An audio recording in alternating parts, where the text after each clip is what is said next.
తాబు కానట్లే ఆశించి జీవించే వ్యక్తిలో నటన ఉంటుంది, ఆశించకుండా జీవించే వ్యక్తిలో ఆత్మీయత ఉంటుంది. ఎవరికోసమో ఏదీ ఆగిపోదు. ప్రపంచం ఎప్పుడూ ఒకేలా సాగిపోదు. నువ్వు ఉంటే నీతో కలిసి నడుస్తుంది, లేకుంటే ఇంకొకరితో కలిసి అడుగులేస్తుంది. బహుశా మనం ఒంటరిగా ఉంటేనే బాగుంటుందేమో అని అప్పుడప్పుడు అనిపిస్తూ ఉంటుంది. ఎందుకంటే అప్పుడు మనల్ని ఎవరూ బాధపెట్టలేరు కదా. పిల్లవేరులన్నీ తల్లివేరుకి చుట్టి ఉంటాయి. బంధాలన్నీ బంధకాలు కాదు, బాధ్యతలు. కొన్నేమో ధర్మానుసారం, మరికొన్నేమో అనుబంధానుసారం. ఇదే జీవిత సత్యం.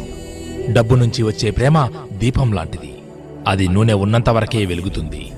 మనసులోంచి వచ్చే ప్రేమ సూర్యుడు లాంటిది. అది సృష్టి ఉన్నంతవరకు వెలుగుతూనే ఉంటుంది. ఎంత తక్కువ మాట్లాడితే అంత విలువ, ఎంత తక్కువ ప్రేమిస్తే అంత మనశ్శాంతి. ఎంత దూరంగా ఉంటే అంత గౌరవం, ఎంత హద్దుల్లో ఉంటే అంత మర్యాద. ద్వేషించే